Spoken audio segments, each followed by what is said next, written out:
विधान परिषदेच्या जागा वाटपाच्या मुद्द्यावरून सत्ताधारी महायुतीमध्ये जोरदार रस्सीखेच आपण बघतोय आणि विधान परिषदेच्या निवडणुकीसाठी महायुतीमध्ये सध्या बैठकांचं सत्र सुरू झालंय। आणि याच दरम्यान एक महत्त्वाची माहिती समोर आली। ठाणे विधान परिषदेमध्ये उपमुख्यमंत्री एकनाथ शिंदे हे धक्कातंत्र वापरण्याची चर्चा सुरू आहे। विधान परिषद माजी आमदार रवींद्र फाटक यांनी क्षितिज ठाकूर आणि हितेंद्र ठाकूर यांची भेट घेतली।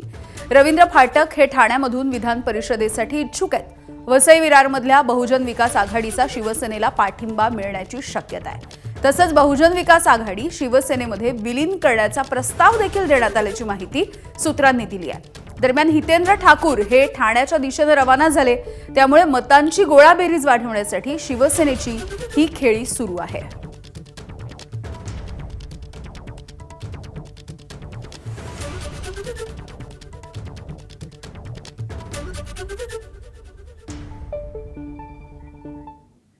दरम्यान लवकरच भूमिका स्पष्ट होणार असून रवींद्र फाटक यांनी विधान परिषदेसाठी मदत मागितल्याचं हितेंद्र ठाकूर यांनी सांगितलंय आणि आमदार बनण्याची कोणतीच इच्छा नसल्याचं देखील त्यांनी म्हटलेलं आहे।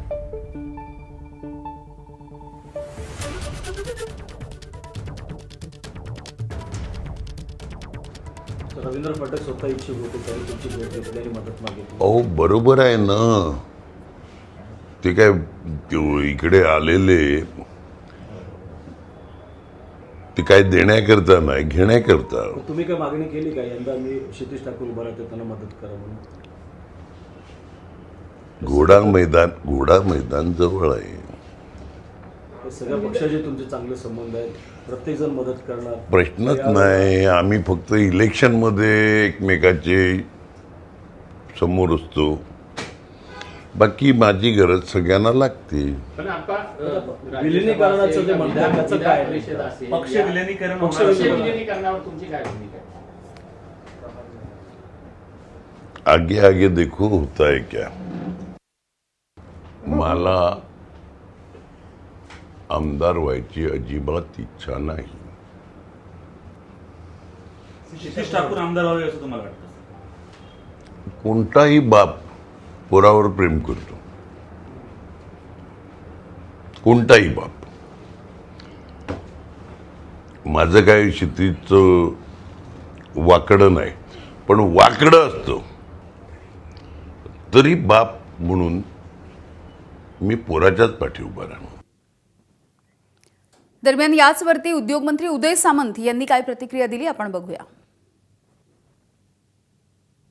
असेल पाटील साहेबांनी असेल, आम्ही बघितलं की वसई विरारमध्ये आप्पांचा नक्की राजकीय वर्चस्व आहे, आपल्याला कोणालाही नाकारता येणार नाही। मग क्षितिजचे असतील, आप्पा असतील, त्यांची बहुजन विकास आघाडी असेल आणि चांगल्या भावनेने जर रवी फाटकाने जर त्यांची भेट घेतली असेल तर चांगलं आहे ना। तुम्ही त्याच्यामध्ये का म्हणजे मी आता जे बघितलं आज सकाळी त्याच्यामध्ये असं म्हटलं की बहुजन विकास आघाडी काहीतरी शिवसेनेमध्ये विलीन होणार आहे। हे आमच्या दृष्टीचे फार मोठे विषय आहेत आणि याच्यावर सन्माननीय एकनाथ शिंदे साहेबच बोलू शकतात।